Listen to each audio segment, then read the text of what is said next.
అమరావతిలో ప్రజల అవసరాలతో నిర్మించినటువంటి ప్రజావేదికను కూల్చిన రోజే ఆ రాక్షస ప్రభుత్వం యొక్క ఉద్దేశాలు దురుద్దేశాలు చూచాయిగా మనందరికీ అర్థమయ్యాయి. కానీ 2019 డిసెంబర్లో శీతాకాలం శాసనసభ సమావేశాలు ప్రారంభమైన మొదట్లో ఒకరిద్దరు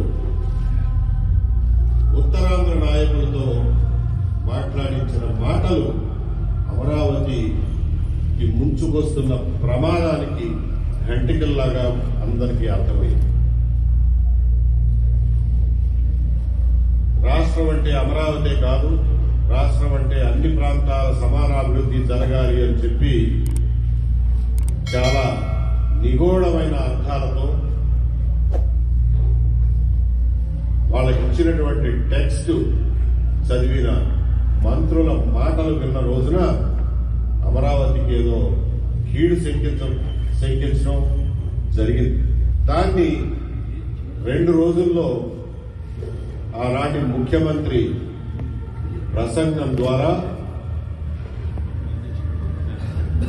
ఆంధ్రప్రదేశ్ రాజధానిని 3 చోట్ల 3 ముక్కలుగా పెట్టబోతున్నామని చెప్పిన మాటలు ప్రతి తెలుగువాడి గుండెని గాయం చేసి పశుబలంతో ప్రజలను రక్షించాల్సినటువంటి పోలీసుల్ని దుర్వినియోగపరిచి అమరావతిలో రాష్ట్రం అంతటా వెల్లువెత్తినటువంటి ఉద్యమాన్ని అణిచివేయడానికి చేయని ప్రయత్నం లేదు, ఎంచుకోని కుయుక్తి లేదు. ఆ నిర్ణయం వెలువడిన రోజునే అందరూ ఒక నిర్ణయానికి వచ్చారు. రాష్ట్ర ప్రజలందరూ ప్రజావేదికను కూర్చున్న నాడు మనం మాట్లాడకుండా కూర్చోబట్టే ఈ దుర్మార్గపు ప్రభుత్వానికి ఇంత ధైర్యం వచ్చింది అనే ఆలోచన ఆ రోజున కలిగింది. కాబట్టి అమరావతి రైతులందరూ సమావేశమైనప్పుడు అందరూ చెప్పింది ఏంటంటే, మీరు పోరాడితే తప్ప ఇది ఆగేది కాదు, మీకు ఇంతకంటే పోయేది లేదు, పోరాటమే శరణ్యం, దీర్ఘకాలిక పోరాటానికి సన్నద్ధం కాండి. ప్రతి ఇంటి నుంచి మహిళలు, పురుషులు, చిన్నపిల్లలు, వృద్ధులు అన్న తేడా లేకుండా, కులమతాలతో సంబంధం లేకుండా అమరావతి రైతులందరూ ఉద్యమించినాడు ఈ రాష్ట్రం అంతా మీ వెంట నిలుస్తుంది అని చెప్పి వాళ్ళకి ధైర్యం చెప్పడం జరిగింది.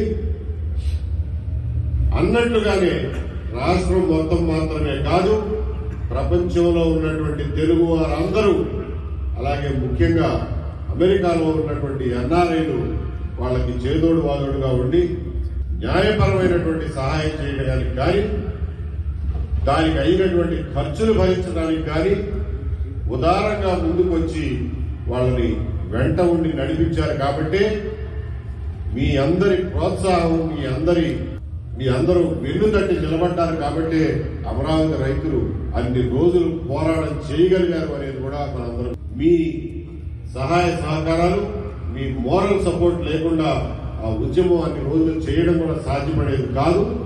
ఎందుకంటే ఎన్నో విపత్కర పరిస్థితులు, ఎంతో దమన కాండవుల మధ్యన ఈ ఉద్యమం జరిగింది. దీనికి పోటీగా కిరాయి మోకలను తీసుకొచ్చి ప్రతిరోజు ఇంకొక కౌంటర్ టెంట్ వేసి వాళ్ళని ఆటోల్లో తీసుకొచ్చి పొద్దున్న నుంచి సాయంత్రం దాకా కూర్చోబెట్టి రోజువారీ జీతభత్యాల మీద ఒక దొంగ కౌంటర్ ఉద్యమాన్ని నడిపించింది కూడా మనం చూసాం. వాళ్ళు వచ్చిన ఆటో కూడా పక్కనే నుంచి ఉండేది. ఎవరైనా సెక్రటేరియట్కి వెళ్తుంటే ఆ మూల మీద ఒక టెంట్, దాని పక్కన ఆటో, కిరాయికి వచ్చినటువంటి కూలి మనుషులు అక్కడ కూర్చుని ఉండేవాడు. ఈ దృశ్యాన్ని 5 సంవత్సరాల పాటు భరిస్తూ వచ్చాం. ఈ దుర్మార్గం పట్ల ప్రజల్లో పెళ్లుబిగినటువంటి ఆగ్రహావేశాల ఫలితమే మొన్న జరిగిన ఎలక్షన్లలో వచ్చినటువంటి ఎన్నికల ఫలితాలు. దీనికి అమరావతి రైతుల యొక్క ఉద్యమ స్ఫూర్తి, వాళ్ళు చేసిన త్యాగం, ఒక్క రోజన్నా కడుపు నిండా అన్నం తిన్న రోజు లేదు, కంటి నిండా నిద్రపోయిన రోజు లేదు. అమరావతి రైతులు వాళ్ళను తలుచుకుని రాష్ట్రంలో ఎంతో మంది కన్నీరు పెట్టుకున్నారు. ఏం కర్మ వచ్చింది వీళ్ళకి, వీళ్ళు చేసిన పాపం ఏమిటి, రాజధాని కట్టుకుంటామంటే ముందు ఏం జరుగుతుందో మనకి తెలియని స్పెక్యులేషన్ తో భూముల్ని స్వచ్ఛందంగా ఇచ్చి మన దగ్గర రాజధాని వస్తుంది, మన రాష్ట్రానికి తలమానికంగా ఉంటుంది మన ప్రాంతం అన్న ప్రైడ్తో మాత్రమే వాళ్ళు ఆ రోజున భూములు ఇచ్చారు తప్ప భూములకి ఎంత వేల పలుకుతుంది, అంత రేటు పలుకుతుంది అన్న అత్యాశతోనో దురాశతోనో వాళ్ళు ఆ భూములు ఇవ్వాల.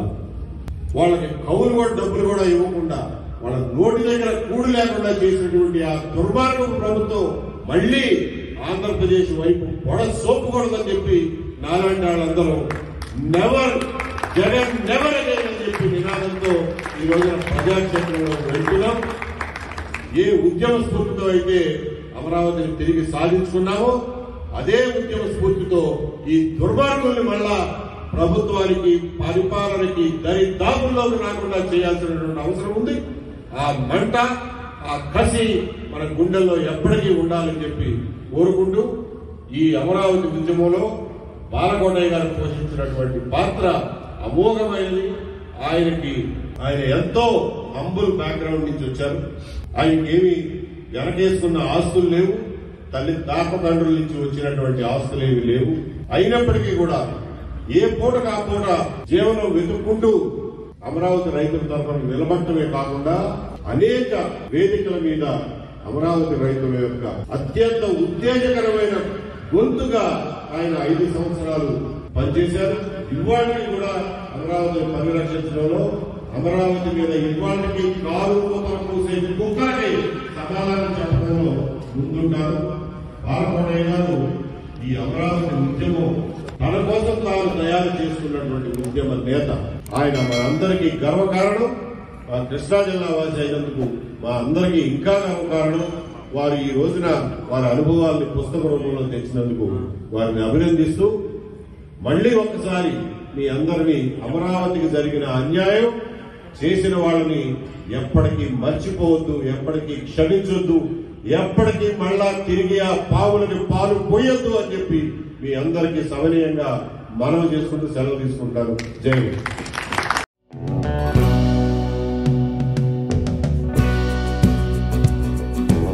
Like, share and subscribe to Rajaniti channel.